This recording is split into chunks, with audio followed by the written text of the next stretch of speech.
In the second part of our special series, we speak with Andersen Air Force Base historian Jeff Meyer to learn more about Operation New Life. Later this year, to commemorate the U.S. humanitarian mission, the United States Navy Memorial will dedicate a replica of the lone sailor on island.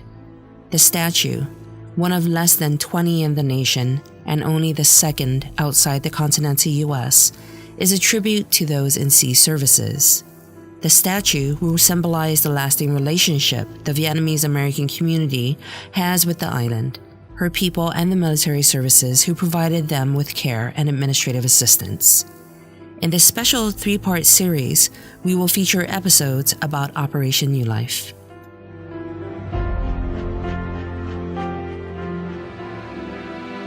When the story of the end war of nearly comes 8 years to of know bloodshed, the nation won its freedom after 132 years.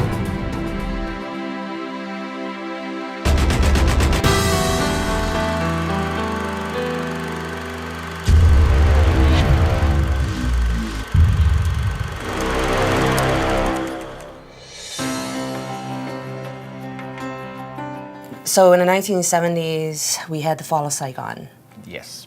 and thousands of refugees were brought through Guam. Right. Can you talk to me a little bit about the role that the military had? Well, when it Yes. first happened, all the refugees were actually supposed to go to the Philippines. But President Marcos didn't want them there. They already had it all set up at Clark Air Base. But then they said, suddenly, Guam went on kind of a short notice, like all the refugees are coming here. And also Wake Island. The 15th Air Force took some more at Wake Island too. But not as many as it came here. Right. So the Navy and the Air Force both were working very hard to make bed down for these guys. How long was the turnaround from when they got notice that we're not accepting them in the Philippines to we are going to divert and we're going to Guam and Wake? According to the After Action Report and some of the Stars and Stripes newspapers from that time, I think they only had 4 or 5 days notice. Do you know how many refugees we had, at least at the first wave? Well, the first wave were mostly just aircraft. The ships would come later. The Midway Battle Group came, I think, about a month later.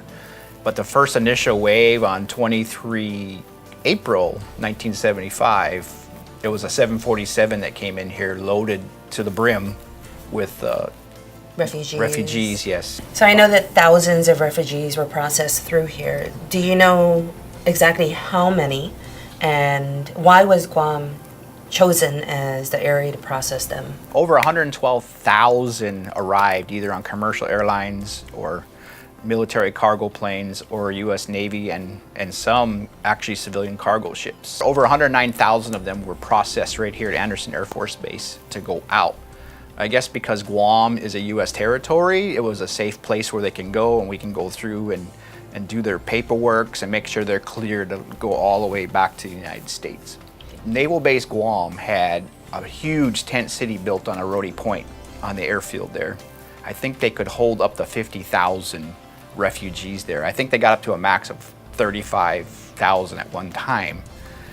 The other big one was Assen Beach Park, where Assen Beach Park is. That used to be the U.S. Naval Hospital Guam's annex. Yes, and that's actually the War in the Pacific. Yes. What we know at the National Park. Right. And around that road, there was actually dorms or hospital dorms that were basically made out of wood and tin. The other large place was up here at Andersen in Tin City, and we had a couple of the tent cities up here also.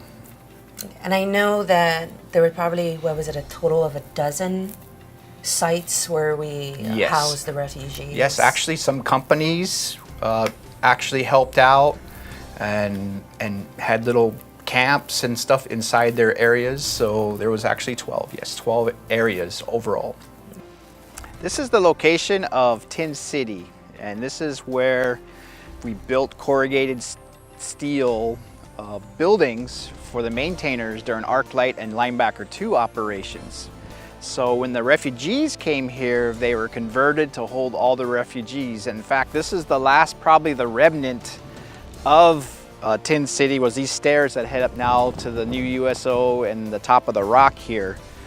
Besides that, there's also these bumps And you can see how large this field was. Like, I forget how many buildings were here, but they go all the way back to where the golf course is, almost all the way to where Arclight Boulevard is here.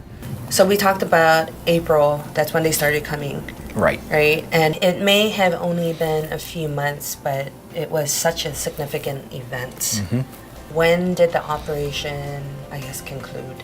Conclude was the last airplane that left here, I believe, on August 23rd, 1975.